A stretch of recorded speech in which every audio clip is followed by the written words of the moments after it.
নমস্কার বন্ধুরা, আমি সীমা আবারও নিয়ে আইছি সুন্দর সুন্দর রান্না। তো আজকে আমি কী রান্না করি, রুই মাছ দিয়ে আর এই যে আলু দিয়া ধনিয়া পাতাটা দিয়ে ঝোল করব। আর এই ধনিয়া পাতাটা মাছও খাইতে খুব টেস্টি হয়।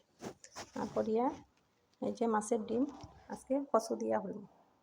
তো ভিডিওটা পুরাটা দেখতে থাকো।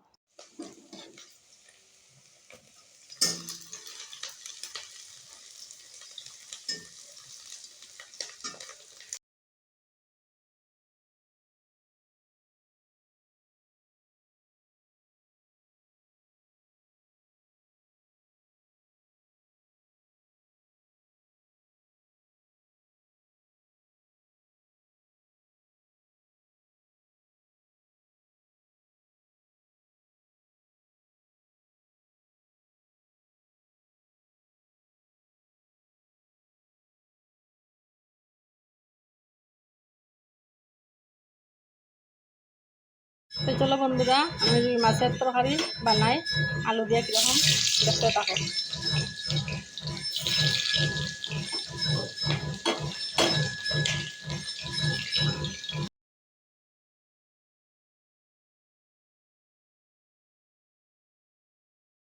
আর এই কেন আমি হলদির গুঁড়া, মরিচের গুঁড়া, জিরার গুঁড়া আর পরিমাণ মতো লবণ নিচ্ছি।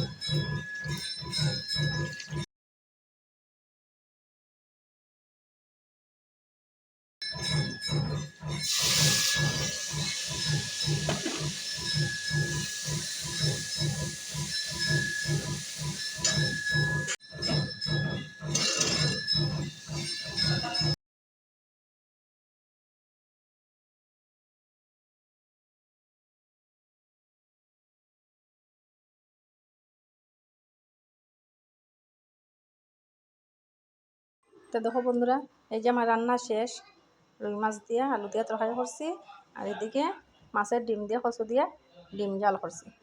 আজকে আমার খানির মধ্যে আছে ভাত, ডিম দিয়ে কচু দিয়ে একটা করো, মাছ ভাজা আর রুই মাছ আলু দিয়ে একটা ঝোল। চলো খাইয়া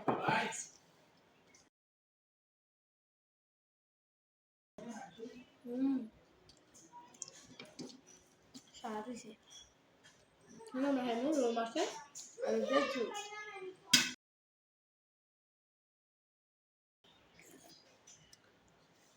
দারুণ।